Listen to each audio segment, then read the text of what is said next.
안녕하세요. 이웃집 트레이더 구본영입니다.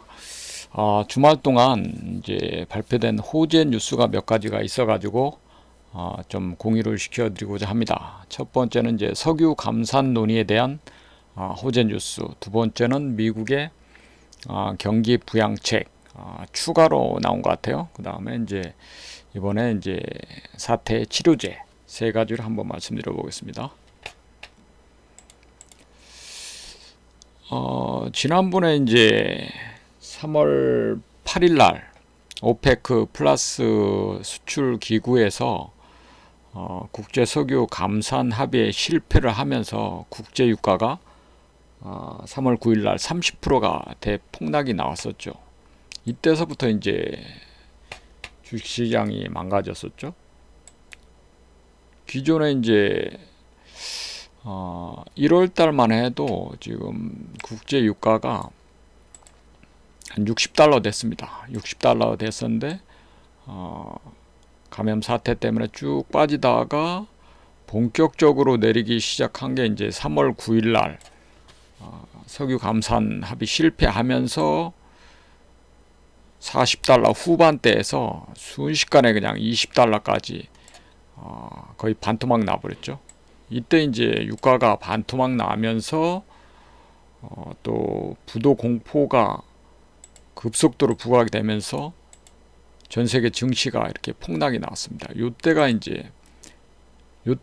3월 6일이었거든요. 26,000포인트. 근데 주말에 석유 감산 결렬 소식으로 월요일부터 이제 폭락이 나오기 시작합니다. 월요일부터 폭락 시작 나오고 또 추가로 감염 사태로 주가는 거의 뭐 한 2주 동안 26% 대폭락이 나갔던 거죠. 이 정도로 지금 국제 유가 폭락이 큰 위협으로 다가왔던 거죠. 그래서 드디어 이제 트럼프 대통령이 개입하기 시작했습니다. 유가 전쟁에 미국 40년 만에 감산 논의, 이런 기사가 오늘 나왔습니다. 3월 22일 12시 17분. 미국이 드디어 나섰다. 사우디아라비아와 러시아가 벌이고 있는 유가 전쟁에 레드카드를 들었다. 도널드 트럼프 미국 대통령은 19일 워싱턴 백악관에서 열린 기자회견에서 우리는 현재 타협안을 찾고 있다. 적절한 시점에 개입하겠다고 말했다. 원유 시장 빅2 사우디아라비아와 러시아의 벼랑 끝 갈등이 국제 유가를 바닥으로 끌어내리자 트럼프 대통령이 직접 중재 선언을 했다. 미국 내 논의되고 있는 개입 카드는 크게 세 가지다. 석유 감산, 양국 설득, 그리고 경제 제재다. 이날 월스트리트는 미국 텍사스주 정부가 1970년대 이후 처음으로 석유 생산량 감축을 검토하고 있다고 밝혔다. 증산 계획을 철회시키기 위해 백악관 안팎에서 사우디아라비아 정부를 설득하는 작업을 벌이는 중이다. 트럼프 정부는 러시아를 겨냥해서는 경제제재 카드를 만지작거리고 있다. 트럼프 대통령이 꺼내든 레드카드는 일단 효과를 봤다.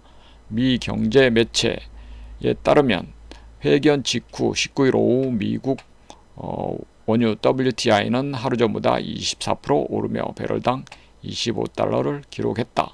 영국 북해산 브렌트유도 14% 상승했다. 근데 어저께 좀 또 한 10% 빠졌죠. 지금 미국에서 적극적으로 감산 논의를 하면 석유 유가는 좀 반등을 하고, 또 사우디아라비아가 증산을 철회하면은 좀 반등의 실마리가 되지 않을까 싶습니다. 그 다음에 두 번째 소식, 미국에서 지난번에 이제 1조 달러의 이제 경기 부양책을 발표를 했는데, 이번에는 추가로 더블로 해가지고 미국 GDP의 10% 규모의 경기 부양책을 발표는 하는 내용입니다. AP통신 등에 따르면 현지 시간 21일 레리 커들로 백악관 국가경제위원회 위원장은 기자들과 만난 자리에서 경기 부양 패키지는 미국 전체 국내 총생산의 10% 규모, 미국 GDP가 20조 달러인 점을 감안하면 2조 달러 규모이라고 합니다. 2조 달러면 얼마죠? 2,400조 정도 되죠.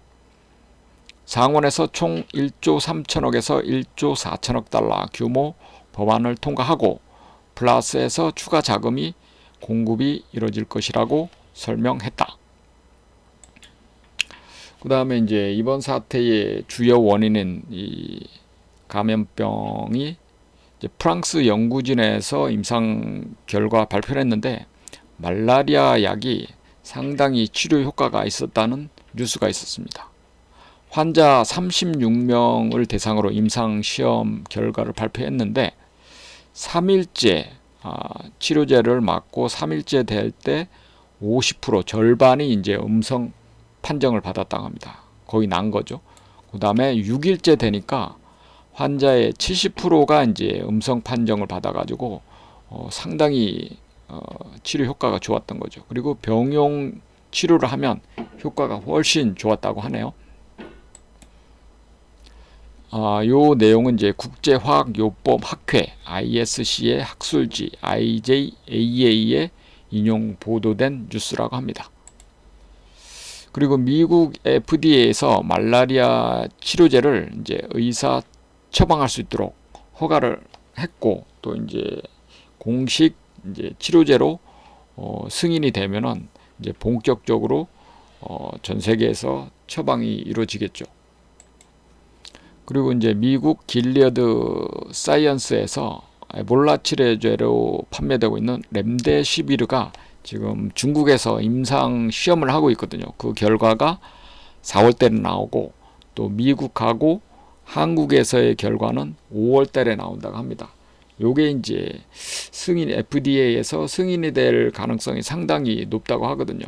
요 치료제가 이제 본격적으로 나오면 이번 사태도 4월 달에서 한 5월 달까지만 좀 잘 힘들더라도 견디면은 반전의 실마리가 나오지 않을까 싶습니다.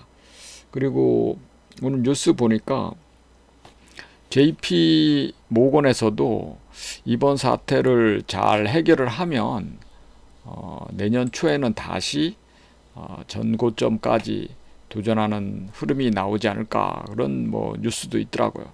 그러니까 이 전염병은 지금 전 국가에서 뭐 봉쇄 조치를 하면서 막고 있기 때문에 당분간은 이제 경기 침체로 접어들지만 이 사태가 한 상반기 안으로 잘 해결돼 가지고 다시 이제 경기 부양책이 약효가 먹혀 가지고 경기를 살리기 시작하면은 그 유동성 효과로 상당히 이제 또 회복력도 셀 거라고 생각합니다. 2008년도 금융위기 시에도 주식시장이 50%가 대폭락이 나왔지만 한 1, 2년 만에 거의 뭐 100% 회복을 하고 그 이후에 주가 상승률이 몇 배가 났듯이 그 다음에 제가 오늘 아침에 올려드렸듯이 거의 뭐 80년 동안 평생 투자만 했던 워렌 버핏 투자의 현인도 이번 사태가 상당히 이제 어렵다고 했죠. 원투펀치를 맞았다고 했을 정도로 상당히 어렵지만 시간이 지나면은 이 사태도 해결되고 또 위기는 해결될 수밖에 없다고 그렇게 조언을 해주고 있습니다. 그리고 또 이제 월스트리트에서 가장 신뢰받는 하워드 막스도 지금 주가의 위치는 2008년도 세계 금융위기 주가 폭락의 한 60-70%는 지금 하락해 있다. 지금 시점부터는 현금을 가지고 있는 분들에 한해서는 분할 매수해도 될 타임이다. 이렇게 이제 구루들이 조언을 했습니다. 그 내용 한번 안 보신 분들은 보시고 지금 사태가 상당히 지금은 굉장히 어려워 보이지만 또 일정 시간이 지난 뒤에는 저런 시절이 있었지 하고 그런 시기도 있지 않을까 생각이 됩니다. 여러분 상당히 이번 주는 정말 힘들었죠. 지난주하고 이번 주는 사상 유례없는 주가 폭락과 패닉과 또 신용 반대 매매 이런 걸로 상당히 어려웠지만 다음 주부터는 좀 좋은 소식이 나와가지고 힘찬 반등이 나오기를 바라면서 여러분 힘내시고 용기 내시고 성공 투자하시기 바라겠습니다. 이상 마치겠습니다. 감사합니다.